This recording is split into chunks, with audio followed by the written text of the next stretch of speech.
Hello friends, my name is Shumile, also known as Medichero, and being part of the Scrubbed team, we have created this amazing UCAT course especially for you. Now, this UCAT course will simply just lay out the foundations and help you get to grips with this UCAT exam.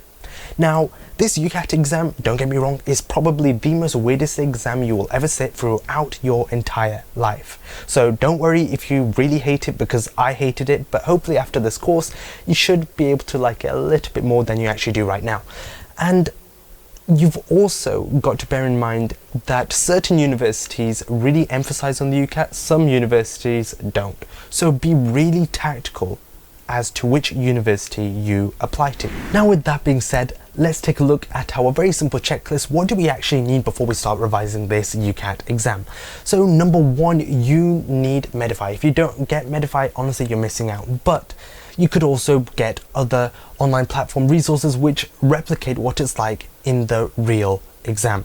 Now, there are other online resources such as Kaplan, which also have a massive bank of questions, but in my opinion, I really preferred Medify due to the deep level of analysis that it provided, and not only that, it was very affordable as well. Number two, join an online study group, whether that's on Facebook, the student room, or you could join in on our Scrubbed in a forum where our own ambassadors who have scored very highly in the UCAT will be on call to advise you with top tips and guidance. So go ahead and go over to www.scrubbedin.co.uk and I'll also be there answering any of your questions. Number three, you need a computer or laptop, but must have a mouse, and the keyboard must be like the ones on a standard computer with a number pad, just not some simplified keyboard. The reason will be clearer as we go on. Number four, you either need a notebook or something to write your notes on, just not a chalkboard, or you could do what I did, which was write on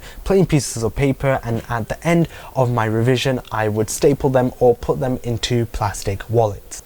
And lastly, use an Excel spreadsheet. So this is so you can track your scores as you go along, so you manually input your scores, and so you can actually analyze where you're going wrong and which subsets you actually need more improvement on. Yes, the Medify portal actually does this for you, but it's also good to see quantitatively actually where you're going wrong. And lastly, you need an Excel spreadsheet where you can manually input your UCAT scores after every mini test that you do or mini mock, and then you can actually see where you're actually progressing and where you actually need more improvement.